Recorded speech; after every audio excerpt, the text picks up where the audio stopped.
ప్రజ్ఞ ట్యుటోరియల్స్కి స్వాగతం.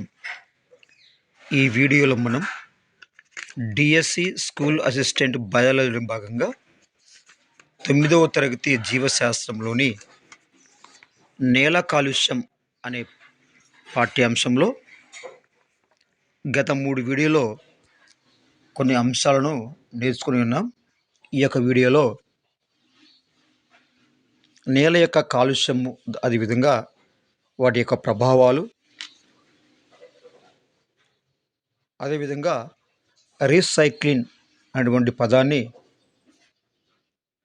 మరి నేల కాలుష్య నియంత్రణ, జైవిక సవరణీకరణ అటువంటి కొన్ని విషయాలు ఈ యొక్క వీడియోలో నేర్చుకుందామండి. ఇది లాస్ట్ వీడియో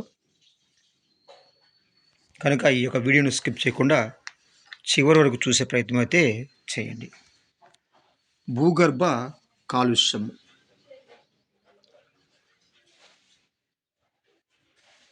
నగరాలలో నేల లోపలి పొరలలో మట్టి అనేది అనేక కారణాల వల్ల ఈ యొక్క కాలుష్యానికి గురి అవుతుంది.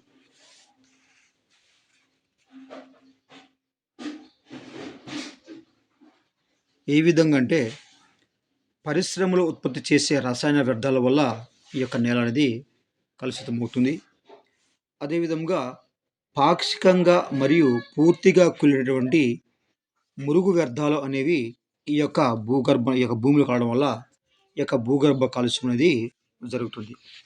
మరి యొక్క భూమి కాలుష్యం అనేది లేదా భూగర్భ కాలుష్యం అనేది చాలా ప్రమాదకరమైనటువంటి కొన్ని రసాయనాల వల్ల ఇది కలుషితం అవుతుంది. మరి చాలా ప్రమాదకరమైనటువంటి ఈ యొక్క క్యాడ్మియం కానీ, అదేవిధంగా క్రోమియం, సీసం, ఆర్సెనిక్, సెలీనియం వంటి రసాయనాలు ఏం చేస్తాయంటే ఈ యొక్క నేల లోపల పేరుకుని పోవడం వల్ల, పారిశుద్ధ్యాల వ్యర్థాల వలన ఈ యొక్క విషపూరిత రసాయనాలు అనేవి ఈ యొక్క నేల యొక్క కాలుష్యానికి గురవుతుంది, అంటే నేల యొక్క కాలుష్యానికి కారణం అవుతున్నాయి. ఈ యొక్క నేల కాలుష్యం అనేది ఈ విధంగా జరగడం వల్ల నేల అనేది సహజ స్వభావాన్ని, అదేవిధంగా ఆవరణ వ్యవస్థ యొక్క సమతుల్యతను దెబ్బతీస్తాయి. నెక్స్ట్, నేల కాలుష్యం యొక్క ప్రభావాలు. అంటే నేల అనేది కలుషితం కావడం వల్ల దాని యొక్క ప్రభావం ఏ విధంగా ఉంటుందో చూద్దాం. మన దురదృష్టవత్తు మంచి వాతావరణ పరిస్థితులు ఏర్పడినప్పుడు గాలి కాలుష్యాన్ని, అదేవిధంగా నీటి కాలుష్యాన్ని తగ్గించవచ్చు. కానీ కలుషితమైన నేలలోని వ్యర్థాలను ఎవరో ఒకరు తొలగిస్తే తప్ప నేలను పునరుద్ధరించడం అనేది జరగదు. అంటే గాలి కాలుష్యం అయినా సరే, నేల కాలుష్యం అయినా సరే, వీటిని పునరుద్ధరించవచ్చు. అంటే ఒకవేళ గాలి అనేది కలుషితం అయిందనుకోండి, మనము ఆ ప్రాంతంలో మొక్కలను పెంచినట్లయితే అక్కడ గాలి అనేది కాలుష్యం మనం తగ్గించవచ్చు. కానీ ఈ యొక్క నేల కాలుష్యం అనేది మనం ఆ విధంగా చేయలేమండి. కాలుష్యం తగ్గించడానికి, నేల కాలుష్యం తగ్గించాలంటే మరి నేలలో నుండి ఆ యొక్క వ్యర్థాలను తప్పనిసరిగా ఎవరో ఒకరు తొలగిస్తే తప్ప ఈ యొక్క నేల కాలుష్యాన్ని మనం నివారించలేము. కలుషితమైన నేల అనేది కాలుష్యాలతోనే నిండిపోతుందండి. కలుషితమైన ఈ యొక్క నేల అనేది కాలుష్యాలతోనే నిండి ఉంటుంది జరుగుతుంది.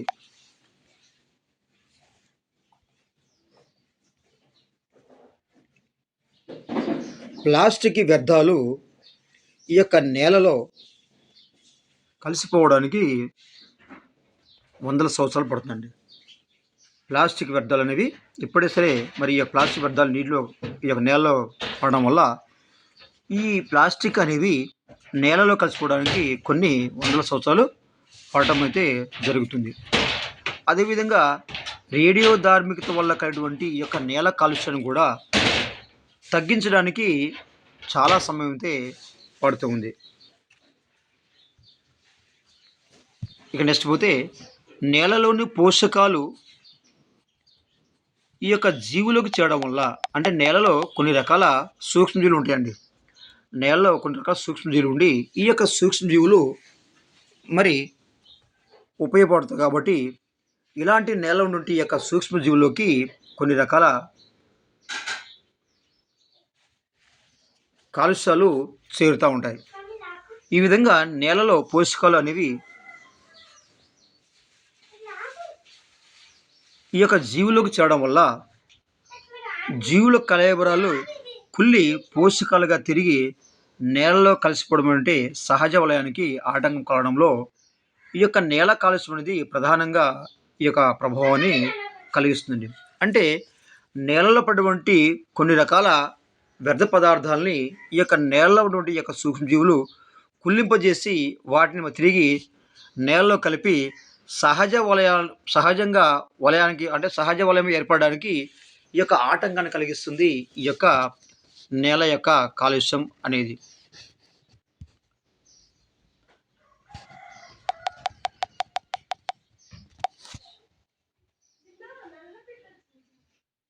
అతిపెద్ద సమస్య ఏమిటంటే కలుషితమైనటువంటి ఈ యొక్క నేలను కలుషితమైనటువంటి ఈ యొక్క నేలను నివాసాల కోసం కానీ లేదా పంట పొలాలలో కానీ మార్చినట్లయితే మనకు చాలా సమస్యలు అనేవి ఏర్పడతాయి. అంటే దినదినము జనాభా పెరుగుతూ ఉంది.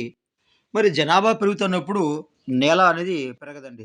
కాబట్టి ఉన్న నేలను ఉపయోగించుకోవాలి కాబట్టి మరి ఈ విధంగా కలుషితమైన ఈ యొక్క నేలను గనక ఒకవేళ నివాస ప్రాంతాలుగా ఉపయోగించినట్లయితే ఈ విధంగా కలుషితమైనటువంటి ఈ యొక్క నేలనే నివాసాలకు ఉపయోగించడం కానీ లేదా పంట పొలాలుగా మార్చినట్లయితే చాలా సమస్యలు అనేవి ఉత్పన్నమవుతాయి. ఎందుకు ఉత్పన్నమవుతాయి అంటే ఆల్రెడీ ఈ యొక్క నేల అనేది కలిసిపోయింది కాబట్టి ఆ కలుషితమైన ఆ యొక్క నేలలో అనేక రకమైన మరి వ్యర్థాలు ఉంటాయి కాబట్టి ఆ వ్యర్థాల వల్ల సమస్యలు తలెత్తేటువంటి ప్రమాదం ఉన్నది. మరి పారిశ్రామీకరణ కంటే ముందుగా ఉన్నట్లున్నటువంటి ఈ యొక్క నేలలోనే మనం ఇళ్ళను నిర్మించుకోవాలి. అంటే ఇల్లు ఎక్కడ నిర్మించుకోవాలి అంటే పారిశ్రామికీకరణం చెందినటువంటి ఆ యొక్క నేల కాకుండా అంటే పారిశ్రామికీకరణం చెందినటువంటి ఆ నేలలు ఉంటాయి.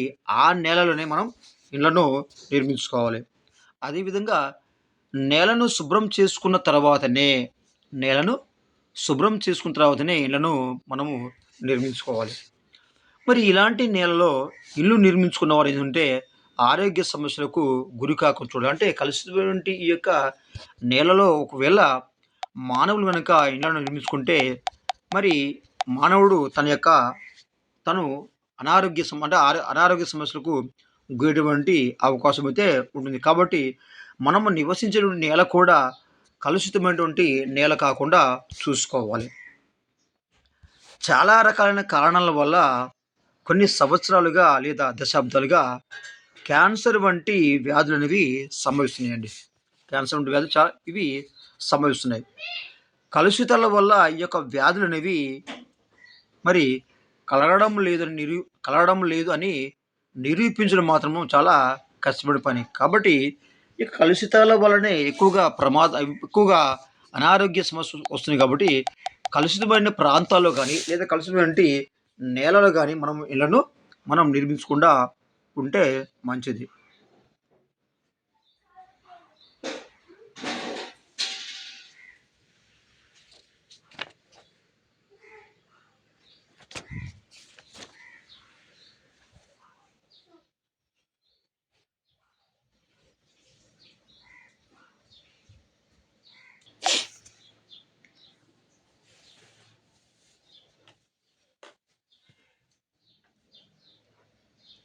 ప్రతి కాలుష్య కారకం అనేది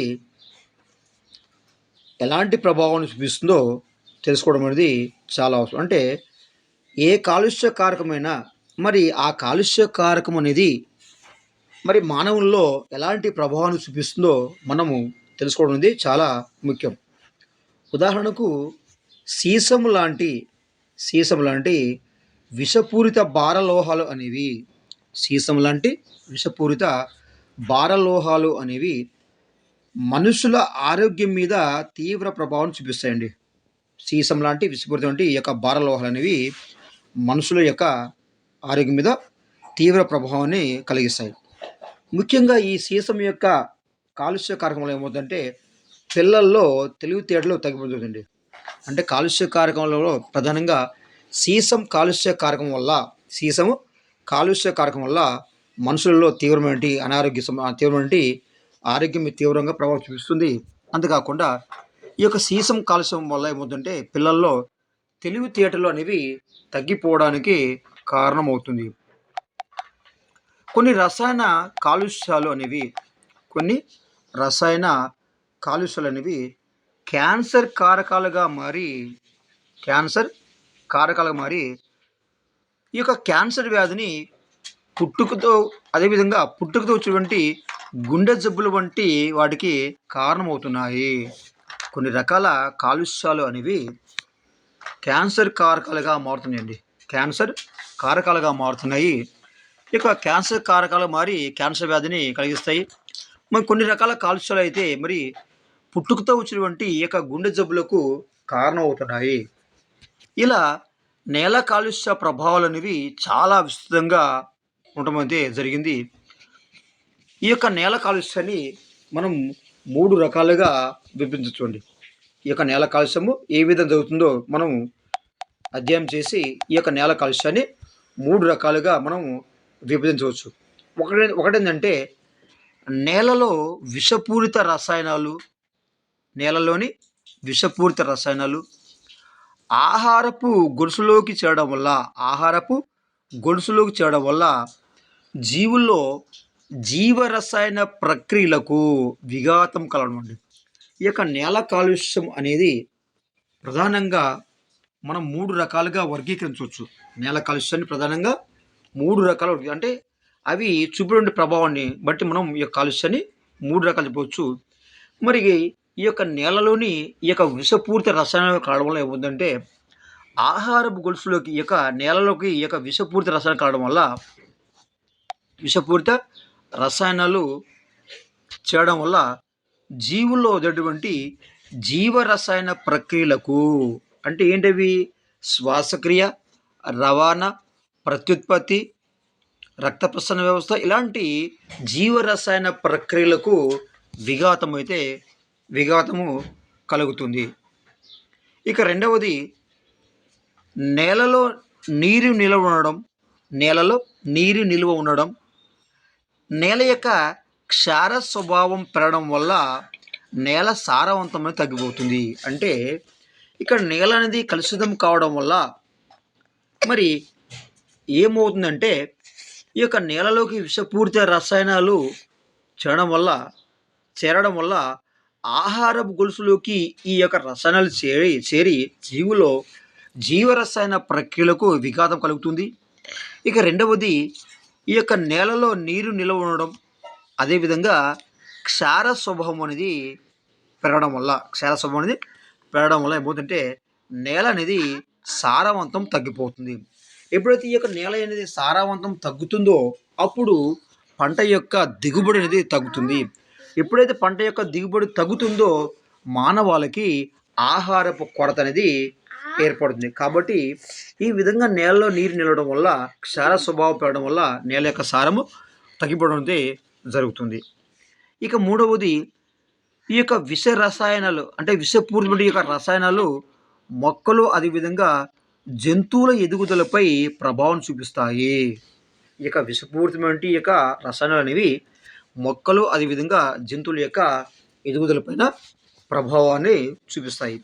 ఈ విధంగా కాలుష్యం అనేది మరి జరిగి మానవులకు ఈ యొక్క కాలుష్యం అనేది మరి జీవన క్రియలను స్తంభింపజేయడానికి లేదా మా జీవన క్రియలకు విఘాతం అయితే కలిగిస్తూ ఉంటాయి. ఇక నెక్స్ట్ పోతే వ్యవసాయంపై నేల కాలుష్య ప్రభావము అంటే నేల కాలుష్యం వల్ల వ్యవసాయంపై ఏ విధంగా ప్రభావాన్ని చూపిస్తాయో మనం చూద్దామండి. ఈ యొక్క నేల కాలుష్యం వల్ల ఏమవుతుంది వ్యవసాయం అంటే ఇక వ్యవసాయంపై ఈ యొక్క నేల కాలుష్యం ఎలాంటి ప్రభావాన్ని చూపిస్తుంది సార్ అంటే ఈ యొక్క నేల అనేది కలుషితం కావడం లేదా నేల అనేది కాలుష్యం చెందడం వల్ల ఏమవుతుందంటే నేల యొక్క సారం అనేది తగ్గిపోతుంది. ఒకటి. రెండవది నేలలో నత్రజని స్థిరీకరణ తగ్గిపోతుంది. అంటే నత్రజని నేలలో ఉన్నటువంటి శాతం అనేది తగ్గిపోతుందండి. అంటే వ్యవసాయానికి నేలను మనం ఉపయోగిస్తాము. మరి ఈ యొక్క నేల కలుషితం అయినప్పుడు తప్పనిసరిగా ఈ యొక్క వ్యవసాయంపై కూడా తన యొక్క ప్రభావాన్ని చూపిస్తాయి. ఏంటి సార్ అంటే నేల కాలుష్యం అనేది మరి ఈ యొక్క నేలలో రసాయనాలు కలవడం వల్ల కలుషితం కావడం వల్ల ఏమవుతుందంటే నేల యొక్క సారం అనేది తగ్గిపోతుంది. అదేవిధంగా నేలలో నత్రజని స్థిరీకరణ తగ్గిపోతుంది. క్రమక్రమంగా నేల గూడా క్రమక్షయం అనేది పెరుగుతుందండి. నేల క్రమక్షయం అనేది పెరుగుతుంది. ఈ యొక్క రసాయనాలు కావడం వల్ల. ఇక నెక్స్ట్ పోతే నేలలోని పోషకాలు అధికంగా తగ్గిపోతాయండి.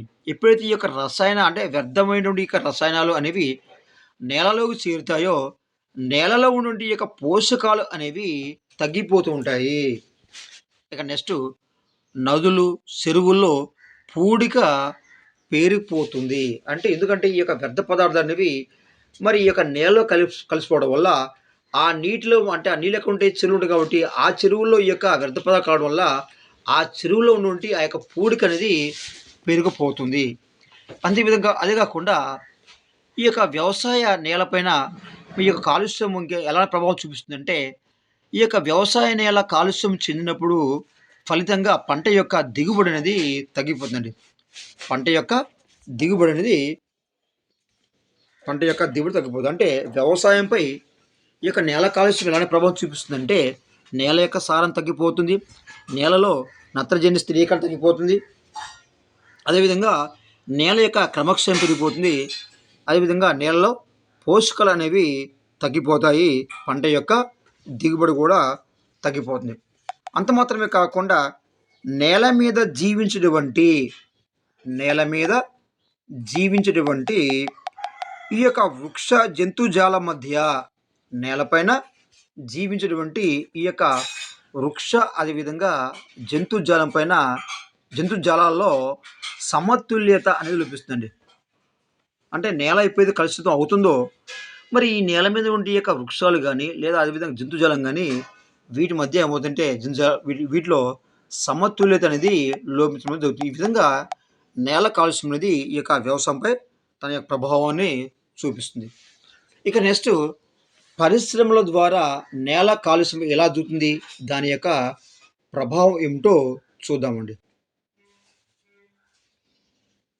పరిశ్రమ ద్వారా నేల ఏ విధంగా కలుషితం అవుతుంది, దాని యొక్క ప్రభావాన్ని మనము చూద్దాం, ఫలితాలు చూద్దాం. రైట్. పరిశ్రమల ద్వారా కలిగే నేల కాలుష్య యొక్క ప్రభావం.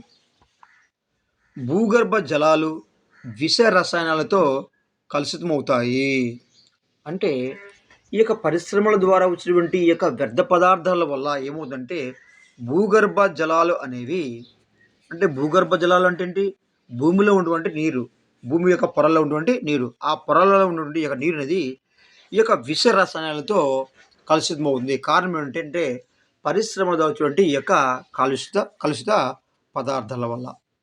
ఇక నెక్స్ట్ ఆవరణ వ్యవస్థలలో అసమతుల్యత ఏర్పడుతుంది. అంటే పరిశ్రమల ద్వారా వచ్చినటువంటి ఆ యొక్క కాలుష్యాలు ఈ యొక్క నేలలో కలవడం వల్ల ఏముందంటే ఈ యొక్క ఆవరణ వ్యవస్థలో సమతుల్యత అనేది ఏర్పడుతుంది. అసమతుల్యత అనేది ఏర్పడుతుంది. నెక్స్ట్ ఈ యొక్క పరిశ్రమల నుండి వచ్చేటువంటి ఈ యొక్క వ్యర్థాలు అనేవి ఆ యొక్క నేలలో కలవడం వల్ల ఏమంటే ఈ యొక్క విషపూరిత వాయువులు అనేవి ఏర్పడుతుంటాయి. ఈ యొక్క పరిశ్రమలో ఏర్పడిన ఈ యొక్క విషపూరిత వాయువులు మరి ఆరోగ్యానికి హాని కలిగినటువంటి ఈ యొక్క రేడియోధార్మిక కిరణాలు ఈ విడుదల చేస్తాయి. ఈ యొక్క రేడియోధార్మిక కిరణాల వల్ల మానవునికి అనారోగ్య సమస్యలు అనేవి రావడం అనేది జరుగుతుంది. ఈ విధంగా పరిశ్రమల ద్వారా కూడా మరి నేల కాలుష్యమే కాకుండా మరి గాలి కూడా కలుషితం అవుతుంది. ఇక నష్టపోతే నేలలో క్షార స్వభావం పెరిగిపోతుందండి. ఈ యొక్క పరిశ్రమల ద్వారా వచ్చేటువంటి ఈ యొక్క వ్యర్థ పదార్థాల ద్వారా ఏమవుతుందంటే నేలలో క్షార స్వభావం పెరిగిపోతుంది. అదేవిధంగా వృక్ష జాలం కూడా తగ్గిపోతుంది. ఎందుకు వృక్ష జాలం తగ్గిపోతుంది అంటే నేల అనేది కలుషితమైంది కాబట్టి ఈ యొక్క కలుషితమైన నేలలో మొక్కలు పెరగవు కాబట్టి అక్కడ ఆ విధంగా కలుషితమైన ఈ యొక్క నేలలో ఈ యొక్క వృక్షజాలం అనేది తగ్గిపోవడం అనేది జరుగుతుంది. ఈ విధంగా పరిశ్రమలు అనేవి నేల కాలుష్యానికి కారణమవుతాయి. నేల కాలుష్యం అవడం వల్ల ఈ విధంగా ప్రభావాన్ని చూపిస్తాయి. ఇక నెక్స్ట్ నగరాల్లో నేల కాలుష్యం యొక్క ప్రభావాలు. రైట్. ఈ నగరాల్లో జనాభా సంఖ్య అనేది ఎక్కువ ఉంటుంది కాబట్టి ఇక్కడ కూడా కాలుష్యం అనేది ఎక్కువగా అవడం అనేది జరుగుతుంది. మరి నగరాల్లో ఏ విధంగా కాలుష్యం అవుతుంది సార్ అంటే, మరి మురుగునీటి కాలువలనేవి మూసుకుపోతాయండి. ఈ యొక్క నగరాల్లో మురుగునీటి కాలువలనేవి మూసుకుపోవడం వల్ల ఆ యొక్క నగరాల్లో నేల అనేది ఎక్కువగా కాలుష్యానికి గురి అవుతుంది. ఇంకా నెక్స్ట్ పరిసరాలు అనేవి నివాస యోగ్యం కాకుండా పోతాయండి. ఎప్పుడైతే ఈ యొక్క నగరాల్లో నేల కాలుష్యము అవుతుందో, ఈ యొక్క నేలలో అంటే ఆ నేలను మరి నివాస యోగ్యంగా ఉపయోగించిన ఆ యొక్క నేల అనేది నివాస యోగ్యం కాకుండా పోవడం అనేది జరుగుతుంది. ఈ యొక్క నగరాల్లో నేల కాలుష్య ప్రభావం వలన. ఇక నెక్స్ట్ ప్రజా ఆరోగ్య సమస్యలు అనేవి ఏర్పడతాయి. ఈ యొక్క నగరాల్లో నేల కాలుష్యం వల్ల ప్రజా ఆరోగ్య సమస్యలు అనేవి ఏర్పడతాయి. నెక్స్ట్ త్రాగునీటి వనరులు కలుషితమవుతాయి. ఎందుకు సార్ త్రాగునీటి నీరు కలుషితమవుతాయి అంటే, నేలలో ఈ యొక్క రసాయన పదార్థాలు కావడం వల్ల అవి నేలలో ఉన్నటువంటి ఆ యొక్క భూగర్భ జలాల్లో కలిసిపోతాయి కాబట్టి, తత్ఫలితంగా ఈ యొక్క నీరు అనేది ఈ యొక్క త్రాగునీటి వనరులైనటువంటి ఈ యొక్క నదులు వంటివి, మరి అదేవిధంగా సరస్సులు వంటివి ఇవి ఏమవుతాయంటే కలుషితం అవుతాయి. ఇక నెక్స్ట్ నగరాల్లో ఈ యొక్క చెడు వాసన గల వాయువులు అనేవి వెలువడతాయండి. ఎందుకు అక్కడ నీరంతా కూడా ఒక స్టాక్ ఉండి ఆ డ్రైనేజ్ అంతా కూడా మరి కుళ్ళి కంపు కొట్టి అక్కడ చెడు వాసన రావడం అనేది జరుగుతుంది. ఇక నెక్స్ట్ వ్యర్థ పదార్థాల నిర్వహణ కష్టమవుతుంది. అంటే ఈ యొక్క వ్యర్థ పదార్థాలని నివారించడానికి కష్టమవుతుంది. కారణం అంటే జనాభా సంఖ్య ఎక్కువ ఉండడం వల్ల మరి ఆ విధంగా నిర్వహణ అనేది కష్టమవుతుంది.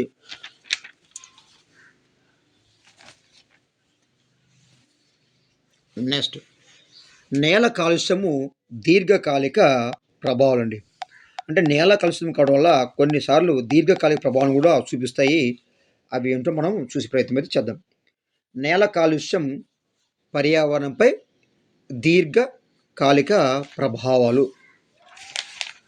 నేల కలుషితమైందంటే అది ప్రమాద గంటికలు మోగిస్తున్న భయంకరమైన పరిస్థితి ఏర్పడినట్లే.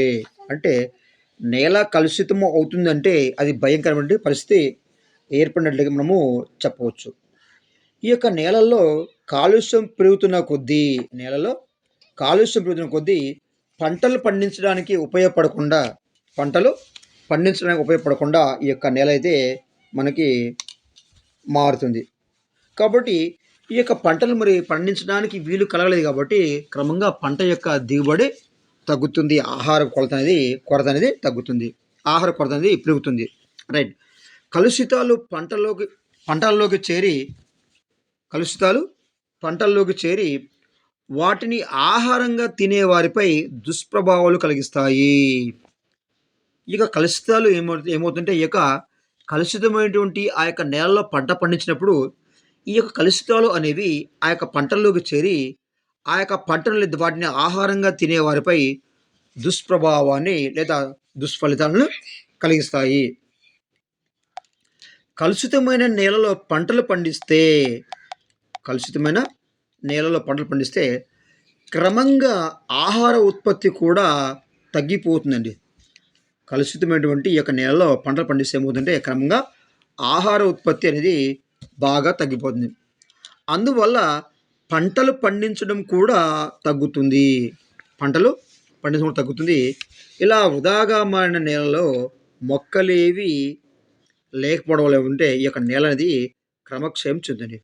ఈ విధంగా వృధాగా మారినటువంటి ఈ యొక్క నేలలో మొక్కలు ఏమి కూడా లేకపోవడం వల్ల ఏముందంటే ఈ యొక్క నేల అనేది క్రమక్షయము చెందుతుంది. దీనివల్ల ఇంకా హాని అయితే జరగవచ్చు. దీనితో పాటు నేలలో నివసించే సూక్ష్మజీవులపై దీంతో పాటు కూడా నేలలో కొన్ని రకాల సూక్ష్మజీవులు ఉంటాయండి. మరి నేలలో ఉన్న ఈ యొక్క సూక్ష్మజీవులు కూడా మానవులకు మరి ఎంతగానో ఉపయోగపడతాయి.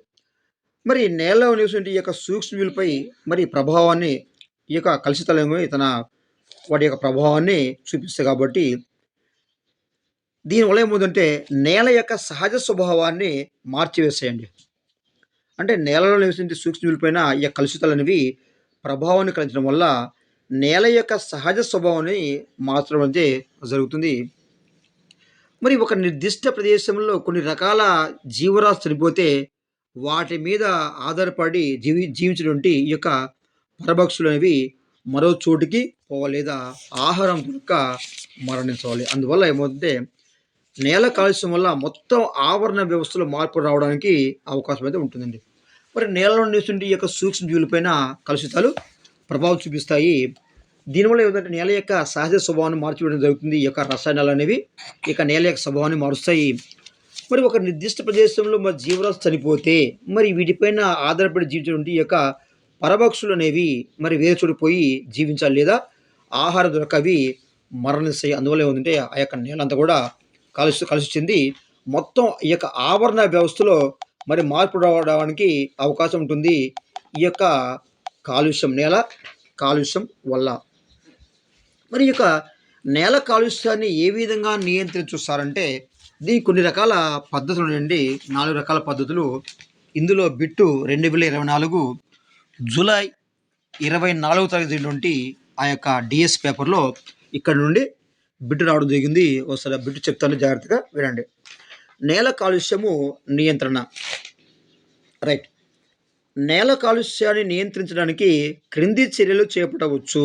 అంటే నేల యొక్క కాలుష్యాన్ని మనం కొన్ని పద్ధతులు అంటే కొన్ని నియంత్రించడం ద్వారా మనం ఆ యొక్క నేల కాలుష్యాన్ని మనము అరికట్టవచ్చు లేదా నియంత్రించవచ్చు. సున్నితమైన ప్రదేశాలలో నేల క్రమక్షయం చెందకుండా చూడడం కోసం పరిమిత సంఖ్యలో నిర్మాణాలకు అనుమతినివ్వాలి. మరి ఏ విధంగా సార్ ఈ యొక్క నేలను కాలుష్యం కాకుండా చూడాలంటే ఈ యొక్క సున్నితమైన ప్రదేశాల్లో సున్నితమైన ప్రదేశాల్లో నేల అనేది క్రమక్షయం చెందకుండా నేల అనేది క్రమక్షయం చెందకుండా చూడడం కోసం పరిమిత సంఖ్యలో ఈ యొక్క నిర్మాణాలకు అనుమతినివ్వాలి. అంటే ఎక్కువ ఇల్లు కడితే ఏమవుతుందంటే ఎక్కువగా కాలుష్యం ఉంది కాబట్టి ఇలాంటి సున్నితమైన ప్రదేశాల్లో ఈ యొక్క నేల అనేది క్రమక్షయం చెందకుండా ఏం చేయాలంటే పరిమిత సంఖ్యలో నిర్మాణాలకు అనుమతిని ఇవ్వాలి. ఇక నెక్స్ట్ పోతే రసాయన ఎరువులను అదేవిధంగా పురుగు మందులను అతి తక్కువగా వాడడం ముఖ్యమైన అంశం అండి. రసాయనిక ఎరువులు లేదా ఈ యొక్క పురుగు మందులను అతి తక్కువగా వాడడం అనేది ముఖ్యమైన అంశం. ఇక నెక్స్ట్ పోతే తగ్గించడం, అదేవిధంగా తిరిగి ఉపయోగించడం, మరలా వాడుకునేందుకు వీలుగా మార్చడం, తిరిగి చేయడం అనేటువంటి ఈ యొక్క ప్రక్రియల ద్వారా మనం ఘనరూప వ్యర్థాలను తగ్గించవచ్చండి. ఘనరూప వ్యర్థాలను తగ్గించడానికి మరి 4 రకాల పద్ధతులు ఉన్నాయి. ఏంటంటే రెడ్యూస్ అంటే వాడకాన్ని తగ్గించడం అండి, ఎరువులను వాటిని వాడకం తగ్గించడం. నెక్స్ట్ రీయూజ్ అంటే మనం వాడిన తర్వాత వాటిని మనము తిరిగి ఉపయోగించిన ద్వారా కూడా మనము కాలుష్యాన్ని తగ్గించుకుంటూ. నెక్స్ట్ పోతే మరలా వాడుకునేందుకు వీలుగా మార్చడం అంటే మనం ఒక ప్రోడక్ట్ని ఒక ఉత్పత్తిని మనం ఒకసారి వాడినప్పుడు దాన్ని వాడి అయిపోకుండా మనం దాన్ని తిరిగి వాడుకునే వీలుగా మార్చవచ్చు. దీన్ని మనం అంటే రీసైకిల్ అంటాము. తర్వాత తిరిగి చేయడం దీన్ని మనం రీకవర్, ఇది మనము రెడ్యూస్, అదేవిధంగా రీయూజ్, రీసైకిల్, రికవర్ అనేటువంటి ఈ 4 పద్ధతుల ద్వారా ఈ యొక్క 4 పద్ధతుల ద్వారా ఈ యొక్క నేల యొక్క కాలుష్యాన్ని మనం కొంతవరకు నియంత్రణ చేయవచ్చండి. ఏ పద్ధతుల ద్వారా అంటే రెడ్యూస్, రీయూజ్, రీసైకిల్, రికవర్ అనేటువంటి ఈ యొక్క 4R అనేటువంటి పద్ధతుల ద్వారా మనం ఘనరూప వ్యర్థ పదార్థాలు అనేవి నేలలో కలగకుండా మనము ఈ యొక్క ఘనరూప వ్యర్థ పదార్థాలు మనం తగ్గించవచ్చు. ఇది జూలై 2024 జూలై 24, 2024 డిఎస్సి మొదటి చేసినటువంటి ఇది ఒక బిట్ అండి. నెక్స్ట్ రసాయనిక ఎరువులు, పురుగు మందులను వినియోగించడం ద్వారా కూడా మనము నేల యొక్క కాలుష్యాన్ని తగ్గించవచ్చు అండి. వీటిని ఈ యొక్క రసాయనిక ఎరువులు అదేవిధంగా పురుగు మందుల యొక్క వినియోగాన్ని తగ్గించడం అండి, తగ్గించడం. రైట్. జీవ ఎరువులు అదేవిధంగా పచ్చిరొట్ట ఎరువులను వాడడం ద్వారా రసాయనిక ఎరువులు, పురుగు మందుల వాడకాన్ని తగ్గించవచ్చండి. ఈ యొక్క పురుగు మందులను ఎలా తగ్గించాల్సంటే, ఈ యొక్క పురుగు మందుల బదులు మనం ఏమి వాడాలంటే, ఈ యొక్క జీవ ఎరువులు, అదేవిధంగా ఈ యొక్క పచ్చి రొట్ట ఎరువులను మనము ఉపయోగించాలండి. ఈ యొక్క జీవ ఎరువులు, జీవ ఎరువుల గురించి వ్యవసాయ పద్ధతులు అనేటువంటి 8వ పాఠంలో చెప్పుకుంటామండి. ఈ యొక్క వ్యవసాయ ఉత్పత్తులు అటువంటి 9th క్లాస్ లెసన్‌లో ఈ యొక్క పచ్చి రొట్ట గురించి క్లియర్‌గా చెప్పుకున్నాం. రైట్. ఈ విధంగా జీవ ఎరువులు, పచ్చిరొట్ట ఎరువులను మనం వాడడం వల్ల ఈ యొక్క రసాయనిక ఎరువులను, అదేవిధంగా పురుగు మందులను మనం వాడకాన్ని తగ్గించవచ్చు. అదేవిధంగా జీవ నియంత్రణ పద్ధతులను అవలంబించడం ద్వారా జీవ నియంత్రణ పద్ధతులను అవలంబించడం ద్వారా ఈ యొక్క తెగుళ్ళు అనేవి తగ్గిపోతాయండి. మందుల వాడకం కూడా తగ్గిపోతుంది. అందువల్ల నేల కాలుష్యాన్ని కొంత తగ్గించగలుగుతాము. ఈ యొక్క నేల కాలుష్యం తగ్గించడానికి ఏంటంటే జీవ ఎరువులను వాడాలి. అదే పచ్చడి ఎరువులను మనం వాడాలి. మరి ఈ యొక్క తెగుళ్ళకి మనం జీవ నియంత్రణ పద్ధతులు ద్వారా ఈ యొక్క తెగులు నియంత్రిస్తే ఎక్కడ పురుగు మందుల యొక్క వాడకం తగ్గిపోతుంది. తద్వారా ఈ యొక్క నేల కాలుష్యాన్ని మనం కొంతవరకు తగ్గించే అవకాశం అయితే ఉంటుంది. దీన్ని మనం అంటే రెడ్యూస్ అంటాము. దీని ఏమంటాం? రెడ్యూస్. Next reuse. రీయూజ్ అంటే పదార్థాలను లేదా వస్తువులను తిరిగి వాడడం. అంటే ఉపయోగించిన వాటిని మరలా దాన్ని మనం రీయూజ్, మరలా ఉపయోగించడం, తిరిగి ఉపయోగించడం, ఉపయోగించిన వాటిని మరలా ఉపయోగించడం, దీన్ని మనం రీయూజ్ అంటాం. ఈ యొక్క రీయూజ్ వల్ల కూడా మనం కొంతవరకు నేల కాలుష్యాన్ని తగ్గించవచ్చు. మనం తరచుగా ఇళ్లలో వాడేటువంటి ఈ యొక్క గాజు పాత్రలు, పాలిథిన్ సంచులు, కాగితం, బట్టలు మొదలైన వాటిని పారవేయకుండా మళ్ళీ ఉపయోగించాలి. అంటే మన ఇళ్ళలో ఉన్నటువంటి ఈ యొక్క గాజు పాత్రలు కానీ, అదేవిధంగా పాలిథిన్ సంచులు కానీ, ఈ యొక్క కాగితం, అది బట్టలు మొదలైన వాటిని మనము పారవేయకుండా తిరిగి మనం వాటిని ఉపయోగించినట్లయితే కొంతవరకు మనం ఈ యొక్క నేల కాలుష్యాన్ని అరికట్టవచ్చు. అంటే ఇక రెడ్యూస్ వల్ల, అదేవిధంగా రీయూజ్ వల్ల కూడా నేల కాలుష్యాన్ని అరికట్టవచ్చు. ఇక నేల కాలుష్యం ఎలా అరికట్టవచ్చు అంటే రీసైకిల్ అంటే పునశ్చక్రియం అనే పద్ధతి ద్వారా కూడా ఈ యొక్క నేల కాలుష్యాన్ని తగ్గించవచ్చు. ఈ యొక్క పునశ్చక్రియం లేదా రీసైకిల్ అనేది ఇది నేల కాలుష్యాన్ని తగ్గించడానికి తోడ్పడే వంటి ముఖ్యమైన పద్ధతి. రైట్. ఇక్కడ మనం బిట్టాడవచ్చు, నేల కాలుష్యాన్ని తగ్గించడానికి తోడ్పడే ముఖ్యమైన పద్ధతి 4Rలో అంటే అది పునశ్చక్రియము, రీసైకిల్. ఎలా చేస్తారంటే కాగితము, గాజు, కొన్ని రకాల ప్లాస్టిక్ వస్తువులను తిరిగి ఉపయోగించుకునే విధంగా తయారు చేయాలండి. తిరిగి మరలా ఉపయోగించుకునే విధంగా తయారు చేయాలి. వాడిన వస్తువులను ఉపయోగకరమైనగా మార్చడం, వాడిన వస్తువులను ఉపయోగకరమైనవిగా మార్చడం వల్ల వ్యర్థాలను తగ్గించడంతో పాటు సహజ వనరులను కూడా మనము కాపాడుకోవచ్చు. ఇది రీసైకిల్. ఈ రీసైకిల్ అనే పద్ధతి ద్వారా కూడా మనం కొంతవరకు నేల యొక్క కాలుష్యాన్ని అరికట్టవచ్చు.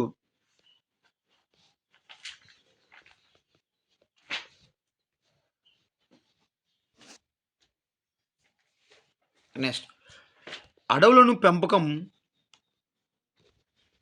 పునరుద్ధరింప చేయడం.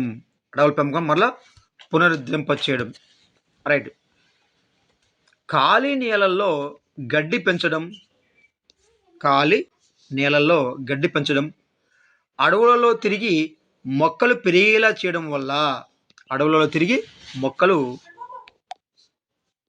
చేయడం వల్ల నేల క్రమక్షయం చెందకుండా కాపాడవచ్చు.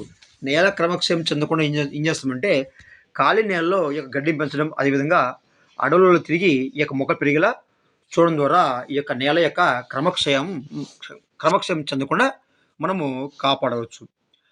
అలానే కాకుండా పంట మార్పిడి లేదా మిశ్రమ పంటల ద్వారా నేల సారవంతాన్ని మనము పెంపొందించవచ్చు. నేల యొక్క సారవంతాన్ని పెంచాలంటే ఈ యొక్క పంట మార్పిడి ప్రక్రియ ద్వారా కానీ, అదేవిధంగా మిశ్రమ పంటల ద్వారా కూడా ఈ యొక్క నేల యొక్క సారవంతాన్ని మనము పెంపొందించవచ్చు. ఈ యొక్క పంట మార్పిడి, అదేవిధంగా మిశ్రమ పంటలు అనేటువంటి విషయాన్ని మనం 8th క్లాస్లో వీడియో చేసామండి. అక్కడ మీకు పంట మార్పిడి అంటే ఏమిటి, అదేవిధంగా మిశ్రమ పంటలు అంటే అక్కడ మనం చూస్తాము. అక్కడ ఆ పాఠ్యాంశం మనకి ఖరీఫ్ పంట, రబీ పంట అని అక్కడ అక్కడ 2 ఉంటాయండి. శీతాకాల పంటము, అదేవిధంగా వానాకాలం పంటము. అయి వెరీ ఇంపార్టెంటు. అక్కడ మొన్న బిట్ కూడా రావడం జరిగింది. వీలుంటే ఆ వీడియో కూడా చూడండి. ఈ విధంగా ఖాళీ నేలల్లో గడ్డి పెంచడం, అదేవిధంగా అడవుల్లో తిరిగి మొక్కలు పెరిగేలా చేయడం వల్ల ఈ యొక్క నేల క్రమక్షేమం చెందకుండా కాపాడవచ్చు. అంతేకాకుండా పంట మార్పిడి లేదా మిశ్రమ పంటలను అంటే ఒక ఒక ఒక పొలంలో ఒకే పంట కాకుండా 2, 3 రకాల పంట మొక్కలు మనం కలిపి పెంచుతారు మనం. మిశ్రమ పంటలు అంటాము. ఈ విధంగా మిశ్రమ పంటలను మరి పండించడం ద్వారా కూడా ఈ యొక్క నేల యొక్క సారవంతాన్ని మనము పెంపొందించవచ్చు.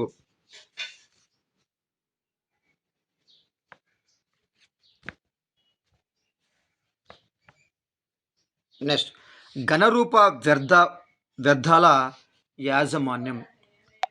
ఘనరూప వ్యర్థాల యాజమాన్యం. నేలపైన రోజు రోజుకు టన్నుల కొద్దీ ఘనరూప వ్యర్థాలు అనేవి పేరుకుపోవడం అనేది మనకు పెద్ద సమస్యగా మారిపోయిందండి.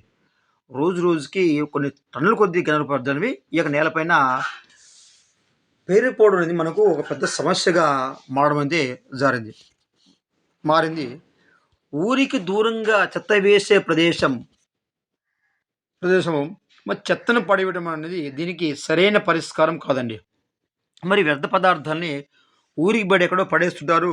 కానీ ఊరికి దూరంగా ఈ చెత్తని వేసే ఈ యొక్క చెత్తను పడవేయడం అనేది ఈ యొక్క దీనికి అంటే నేల యొక్క కాలుష్యం నియంత్రణకు సరి అయిన పరిష్కారం అనేది కాదు. ఎందుకంటే ఇలా చెత్త వేసుకుంటూ పోతే చెత్త పడవేయడానికి మనకు బోలెడు నేల అనేది అవసరమవుతుంది. ఈ విధంగా ఖాళీ ప్రదేశాల్లో చెత్త వేసుకుంటూ పోతే మరి చివరికి ఆ యొక్క చెత్త వేయడానికి మనకు బోలెడంత స్థలమైతే మనకి అవసరము అవుతుంది.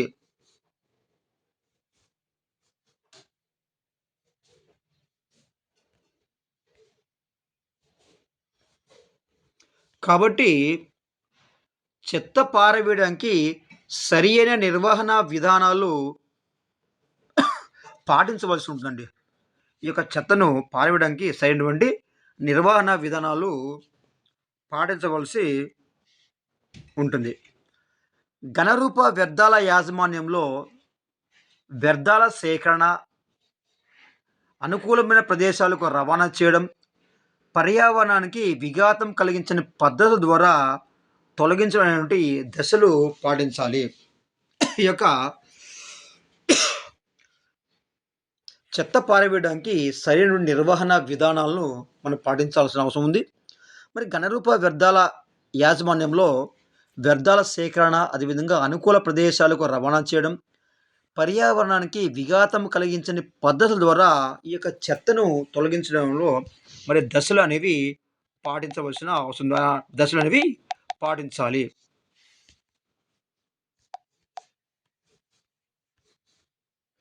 పరిశ్రమలు పరిశ్రమల పరిశ్రమల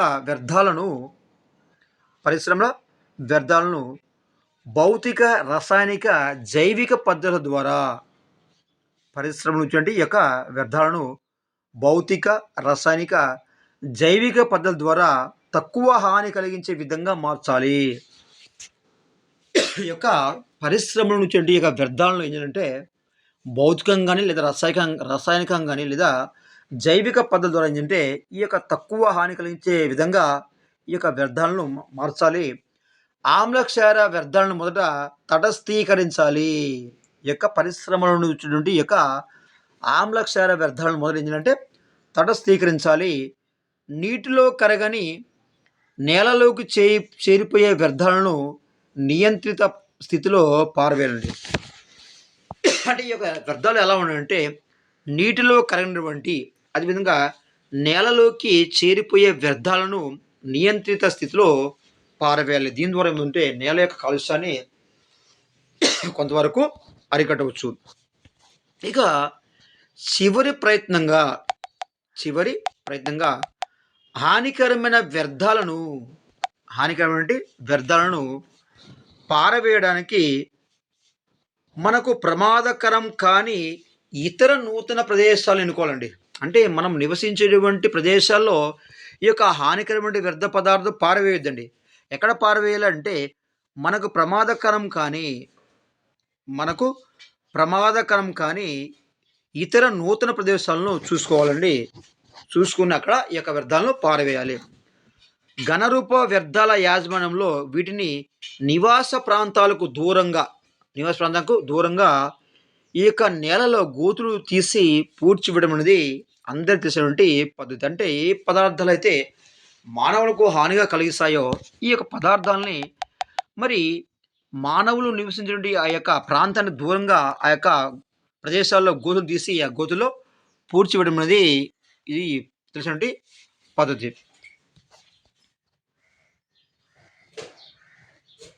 రైట్.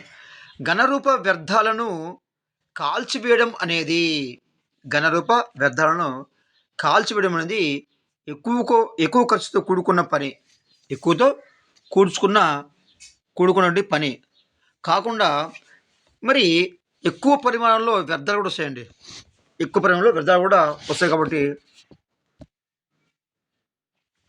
మరి ఈ యొక్క వ్యర్థాలు మిగిలినప్పుడు ఈ ఈ వ్యర్థాలు ఏమవుతాయంటే గాలిలో కలిసి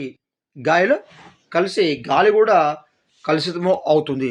కాబట్టి ఈ యొక్క వ్యర్థాలను ఈ యొక్క పరిశ్రమల నుండి ఎక్కువగా రాకుండా చూసుకోవాలి.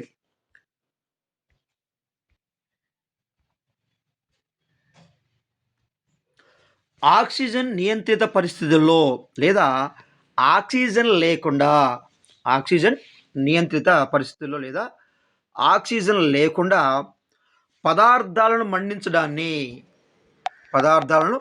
అంటే పైరాలసిస్ అంటారండి. ఆక్సిజన్ నియంత్రిత పరిస్థితుల్లో లేదా ఆక్సిజన్ లేకుండా పదార్థాలను మండించడం అంటే పైరాలసిస్ అంటాము.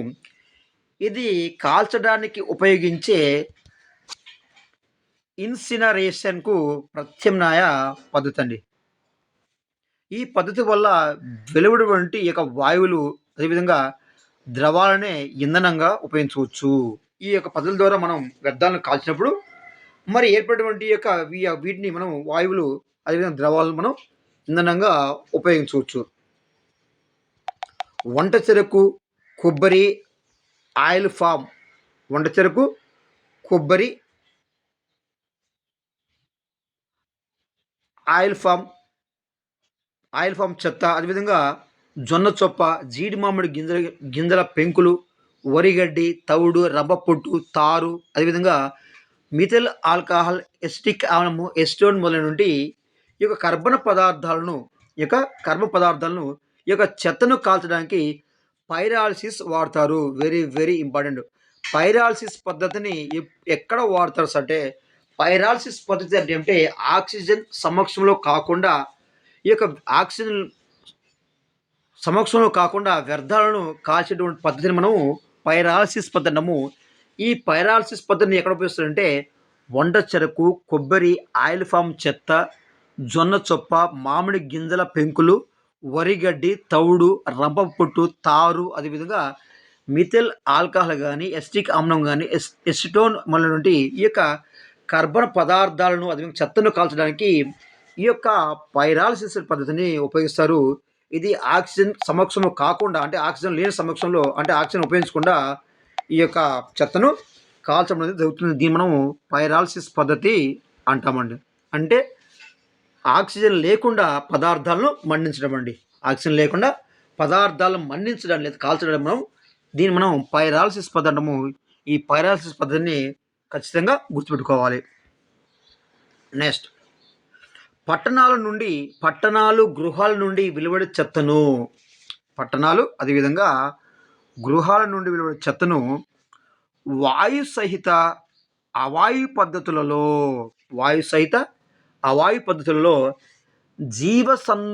జీవ సంబంధిత నశించిపోయే వ్యర్థాలను కుళ్ళింప చేయడం ద్వారా జీవ ఎరువులను తయారు చేస్తారండి. అంటే పట్టణాల నుండి అదేవిధంగా గృహాల నుండి చెత్తను చేస్తారంటే వాయు సహిత అవాయు పద్ధతిలో జీవ సంబంధిత నశించే పోయే వ్యర్థాలను కుళ్ళింపజేసి తద్వారా ఏమవుతుందంటే ఈ యొక్క జీవ ఎరువులను తయారు చేస్తారు. దీనికి ఉదాహరణగా పేడ నుండి వెలువడే మీథేన్ వాయువును పేడ నుండి వెలువడే యొక్క మీథేన్ వాయువును గోబర్ గ్యాస్‌గా వాడుకోవడంతో పాటు మిగిలిన వ్యర్థాలు అనేవి అంటే గ్యాస్‌కు వాడకంగా మిగిలిన వ్యర్థాలనేవి మంచి ఎరువుగా ఉపయోగపడతాయి. ఈ యొక్క గోబర్ గ్యాస్ గురించి మనకి 8వ తరగతిలో మనకి అక్కడ క్లియర్‌గా మనం నేర్చుకున్నామండి. రైట్. ఈ యొక్క గోబర్ గ్యాస్‌గా అంటే పేడ నుండి వచ్చినటువంటి ఈ యొక్క మీథేన్ వాయువును గోబర్ గ్యాస్‌గా వాడుకుంటారండి. అంటే గోబర్ గ్యాస్ అంటే ఏంటిది? మీథేన్ వాయువు. ఈ యొక్క గోబర్ గ్యాస్‌గా వాడుకోవడంతో పాటు ఆ యొక్క మిగిలిన ఆ పదార్థాలు లేదా ఆ యొక్క వ్యర్థాలని మనం మంచి ఎరువుగా మనకు మంచి ఎరువులుగా ఉపయోగపడతాయి. ఈ విధంగా కూడా మనం కొంతవరకు నేల కాలుష్యాన్ని తగ్గించవచ్చు. ఇక నెక్స్ట్ పోతే జైవిక సవరణీకరణ. దీన్ని బయో రెమిడియేషన్ మొన్న అడిగిన బిట్టు ఇదేనండి. బయో రెమిడియేషన్, బయో డిగ్రేడేషన్ అని కొన్ని ఆప్షన్ ఇచ్చాడు. ఇది జైవిక సవరణీకరణ, బయో రెమిడియేషన్. చూద్దాం ఒకసారి ఇందులో. జీవ సంబంధ పద్ధతుల ద్వారా కాలుష్య కారకాలను తొలగించడాన్ని జైవిక సవరణీకరణ, బయో రెమిడియేషన్ అంటారు. వెరీ వెరీ ఇంపార్టెంట్ అండి. ఈ బిట్ని 2017 డిఎస్‌లో అడిగాడు. 2024 డిఎస్‌లో కూడా ఇదే బిట్లో సేమ్ బిట్ అడిగాడు. కాబట్టి దీన్ని మనం జాగ్రత్తగా ఉంచుకుందాం. ఏంటి సార్ జైవిక సవరణీకరణ లేదా బయో రెమిడియేషన్ అంటే జీవ సంబంధ పద్ధతుల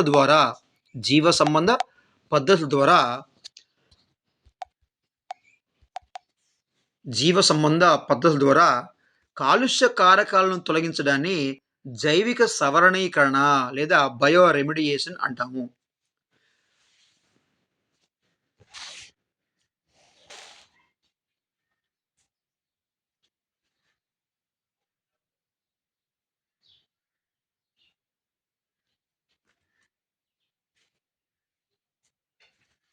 రైట్. రసాయనిక పదార్థాలతో నెక్స్ట్ చూద్దాము. రసాయనిక పదార్థాలతో చర్య జరపడం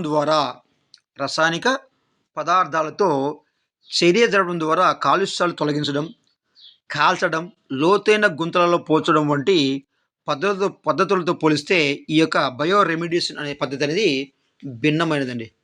బయో రెమిడియేషన్ పద్ధతి అనేది భిన్నమైనది. ఈ యొక్క జైవిక సవరణీకరణం లేదా బయో రెమిడియేషన్లో కూడా మనం సూక్ష్మజీవులతో పాటు జైవిక సవరణీకరణ లేదా బయో రెమిడియేషన్లో సూక్ష్మజీవులతో పాటు మొక్కలను కూడా ఉపయోగిస్తారు. దీన్ని మనం అంటే ఫైటో రెమిడియేషన్.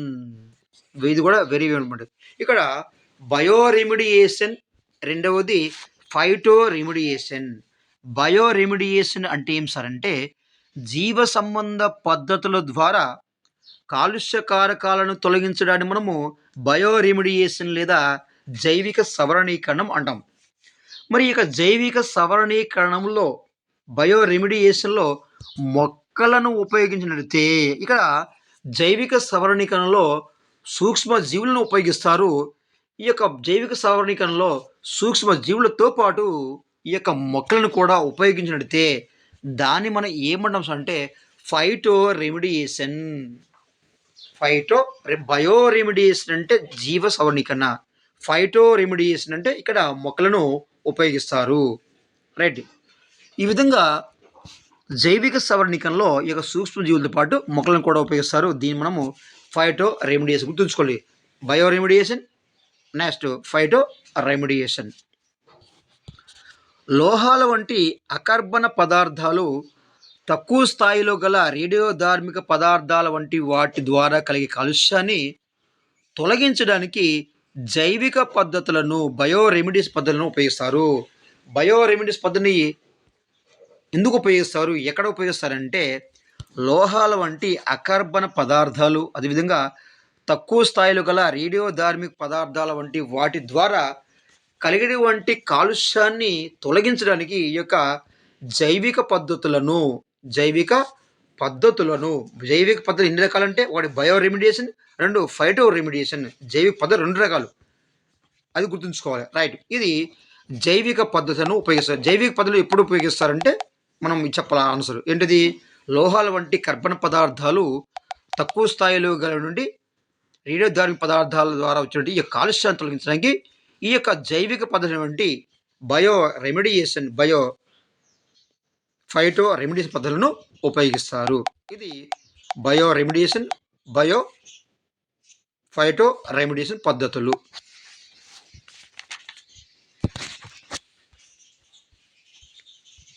నెక్స్ట్,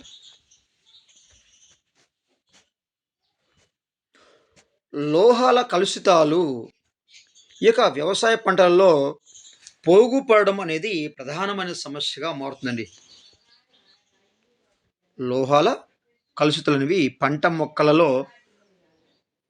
పోగుపరచడం లేదా పోగుపడడం అనేది ప్రధాన సమస్యగా మారుతుంది. అంటే పంట మొక్కలలో ఈ యొక్క కలుషితాలు అనేవి పోగుపడతాయండి. ఈ పోగుబడి యొక్క వ్యర్థాలను మరి కాల్చాలి. ఈ పోగుబడి యొక్క వ్యర్థాలను కాల్చడం అంటే ఇన్సినరేషన్ అనేటువంటి పద్ధతి అంటాం. ఇన్సినరేషన్ ద్వారా ఈ యొక్క బూడిదిగా మార్చి లోతైన గోతులు పంపడం ద్వారా కాలుష్యాలను కొంతవరకు తగ్గించవచ్చు. అయితే పాదరసం, సెలీన్ వంటి బాష్పీభవనం చెందే లక్షణం గల లోహాలు మొక్కల నుండి నేరుగా వాతావరణంలోకి వెలువడేలా చేస్తాయి. తద్వారా వాతావరణం కలుషితము జరుగుతుంది. ఇది నేల కాలుష్యాన్ని అరికట్టడానికి కొన్ని రకాల పద్ధతులు. చూస్తే సహజ పద్ధతుల్లో నేల అనేది కలుషితం అవుతుంది. అంటే మామూలుగా ఇక ఫ్యాక్టరీలు, అదేవిధంగా పరిశ్రమల నుండి నేల అనేది కలుషితం అవుతుంది. అలా కాకుండా సహజ పద్ధతులు కూడా నేల అనేది కలుషితం అవుతుంది. ఎలా అంటే భూకంపాలు కానీ, భూమి కంపించడం, భూకంపాలు, అదేవిధంగా నేల పర్యలు కావడం,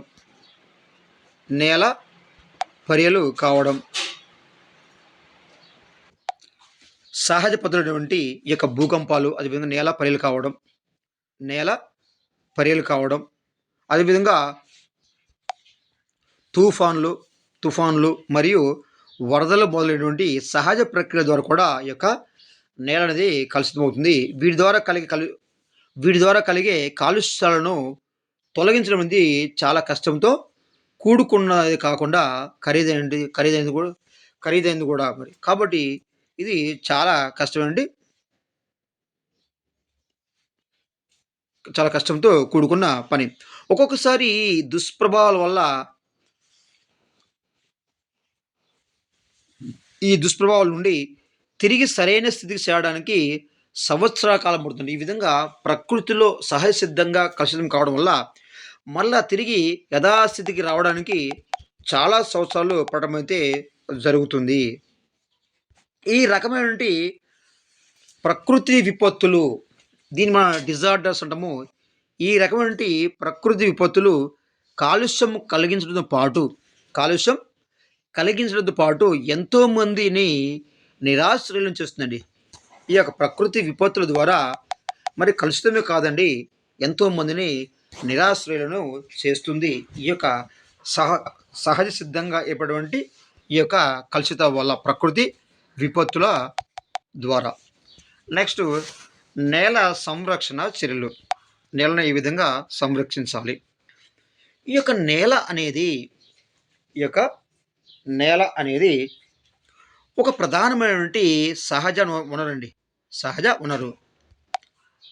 మనం నీరు మొదలైన సహజ వనరులు సంరక్షణకు ఇచ్చినంత ప్రాధాన్యత నేల సంరక్షణకు ఇవ్వడం లేదండి. అంటే ప్రతి వాటి మన జాగ్రత్త చూసు కానీ నేలను మనం సరిగా చూడడం లేదు. అందువల్లే ఈ యొక్క నేల అనేది కలుషితము అవుతుంది.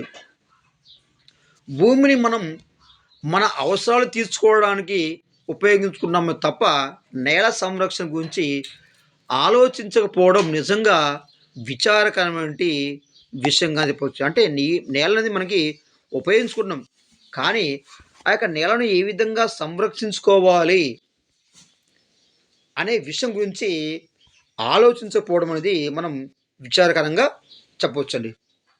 మరి ఈ యొక్క నేలను సంరక్షించుకోవడం అనేది మనందరి బాధ్యత. వ్యవసాయ కార్యకలాపాలతో పాటు ఇంటిలో నిర్వర్తించే పనులతో కూడా నేల సంరక్షణను బాధ్యతగా మనం భావించాలి. అంటే వ్యవసాయ భూమిని కాదండి.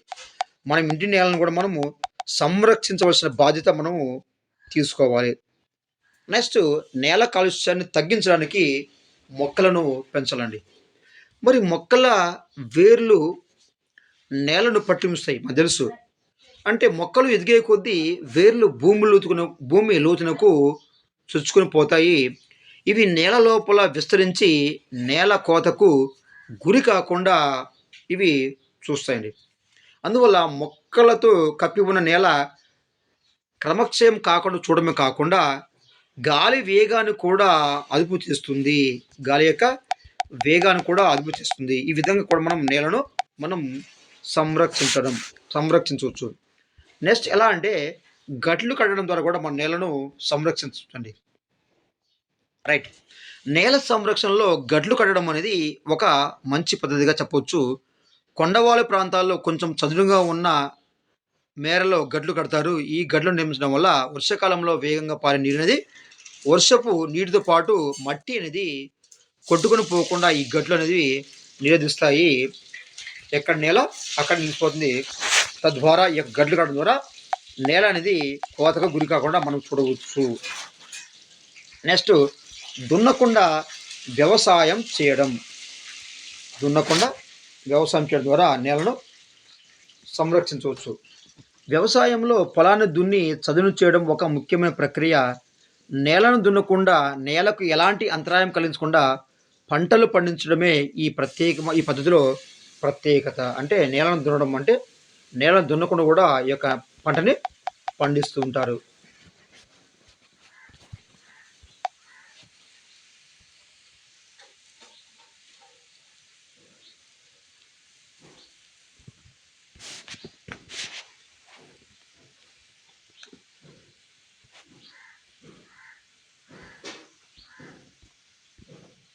నెక్స్ట్ కాంటూరు వ్యవసాయం. ఏటవాలుగా ఉండే నేలలో నేలకు వాలుగా అడ్డంగా పొలం దున్ని వ్యవసాయం చేయడాన్ని కాంటూరు పద్ధతి అంటాము.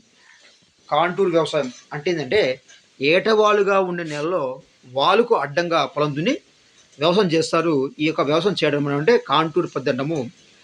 ఇది వర్షాకాలంలో ప్రవహించే నీటి వేగాన్ని తగ్గించి ఈ యొక్క కాంటూరు వ్యవసాయం అనేది వర్షాకాలంలో ప్రవహించే నీటి వేగాన్ని తగ్గించి నేల కొట్టుకుని పోకుండా కాపాడుతుంది. ఈ యొక్క కాంటూరు పద్ధతి వల్ల నేలలో నీరు ఇంకడానికి ఎంతగానో సహకరిస్తుంది. ఇక నెక్స్ట్ పోతే పంట మార్పిడి వల్ల కూడా నేల అనేది కలుషితం కాకుండా చూడవచ్చండి. అంటే ఒకే పంటను ఎక్కువ కాలం పండించినట్లయితే కొన్ని రకాల వ్యాధికారక క్రిములు నేలలో వృద్ధి చెందుతాయి. ఒకే రకం పంటను వరుసగా పండిస్తూ పోతే నేల సారవంతతలో అదేవిధంగా సమతుల్యత నశిస్తుంది. కాబట్టి భూసారం కూడా దీంతో తగ్గిపోతుంది. పంట మార్పు పద్ధతి ద్వారా ఈ యొక్క నేల యొక్క సారాన్ని కాపాడుకోవచ్చు. ఈ యొక్క పంట మార్పు పద్ధతి ద్వారా ఏమంటే పంట యొక్క దిగుబడిని కూడా మనం పెంచవచ్చు. ఇది పంట మార్పు. అంటే పంట మార్పు ద్వారా కూడా మనం నేలని మనము సంరక్షించవచ్చు.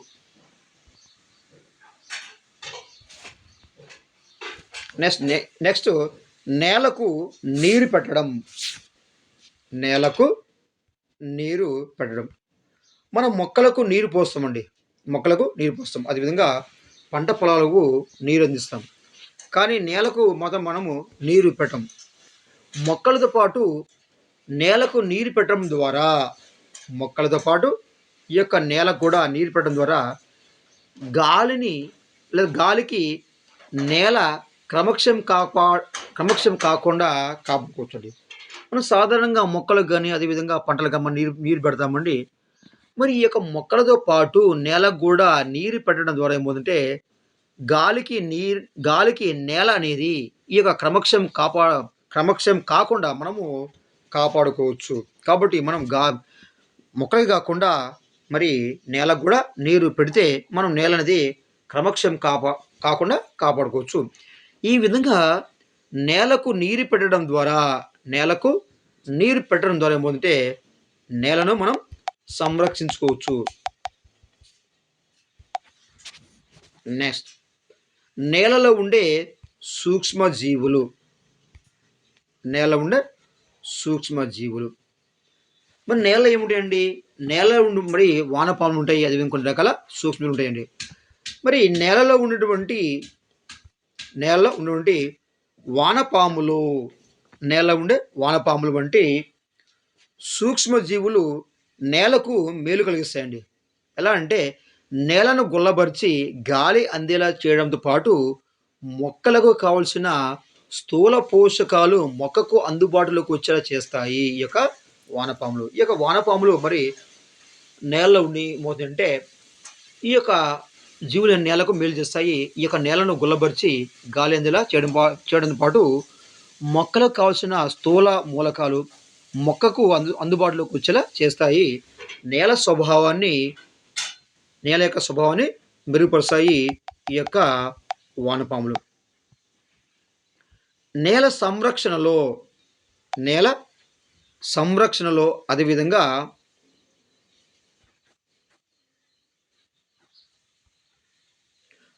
సారం పెంచడంలో నేల సారం పెంచడంలో ఉపయోగకరమైన సూక్ష్మజీవుల పాత్ర అనేది ఎంతో ముఖ్యం. అంటే ఈ సూక్ష్మజీవుల వల్లనే నేల అనేది సంరక్షణ చేయబడుతుంది. అదేవిధంగా నేల యొక్క సారం అనేది పెరగడం జరుగుతుంది.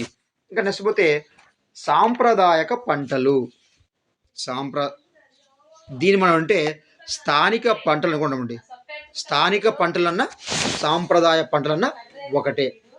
2021లో సాంప్రదాయ పండించాడు ఈ కొత్త బుక్లో స్థానిక పంటలని ఇవ్వడం అయితే జరిగింది. రైట్. ఈ యొక్క స్థానిక పంటలు ఏదో చూద్దామండి. నేలను కాపాడుకోవడంలో స్థానిక పంటలు లేదా సాంప్రదాయక పంటలు అనేవి ముఖ్య పాత్రను వహిస్తాయి.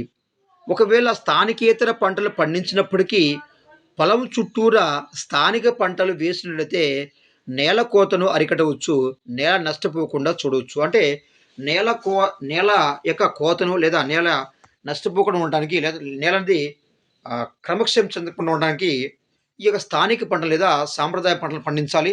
దీనివల్ల ఏముందంటే నేలను మనము కాపాడుకోవచ్చు. ఒకవేళ ఈ యొక్క నేలలో స్థానిక పంటలే కాకుండా స్థానికేతర పంటలు వేసినట్లయితే ఆ పొలం చుట్టూ ఉన్నటువంటి ఆ పొలంలో స్థానిక పంటలు వేసినట్లయితే మనము ఈ యొక్క నేల కోతను అరికట్టవచ్చు. అదేవిధంగా నేల అనేది నష్టపోకుండా చూడవచ్చుండి. ఇది మనకు ఉన్నటువంటి మరి 9వ తరగతిలో ఉన్నటువంటి 10వ పాఠ్యాంశం నేల కాలుష్యం అండి. ఈ నేల కాలుష్యం ఖచ్చితంగా 2-3 బిట్లు అయితే కనుక మొన్న 2024 జూలై 24న ఈ పాఠ్యాంశం నుండి 2 బిట్లు అడిగాడు కనుక ఈ పాఠ్యాంశం కూడా జాగ్రత్తగా చూసుకోండి. ఇక నెక్స్ట్ పోతే మనం ఈ యొక్క పాఠ్యాంశంలో మనం ఏం నేర్చుకున్నామో ఒక్కసారి మనం చూసుకుంటే ప్రయత్నం అయితే చేద్దామండి. రైట్. మన పరిసరాలు గాలి, నీరు, నేల, అంతరిక్షంతో ఏర్పడాయండి.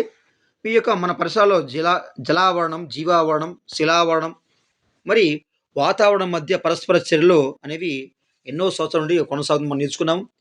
మరి మానవ జంతువుల చర్య ఫలితంగా వీటి యొక్క సంఘటనలు అనేవి సంఘటనలు ఈ యొక్క జలావరణం, శిలావరణం, జీవావరణం వంటి సంఘటనలు అనేవి మారిపోయి సంక్లిష్టమైన పరిస్థితులు ఏర్పడి కాలుష్యపడడానికి దారి తీస్తున్నామని నేర్చుకున్నామండి. అదేవిధంగా గాలి, నీరులాగే నేల కూడా కలుషితమైనటువంటి ఒక సహజ వనరు అని మనం నేర్చుకున్నాము.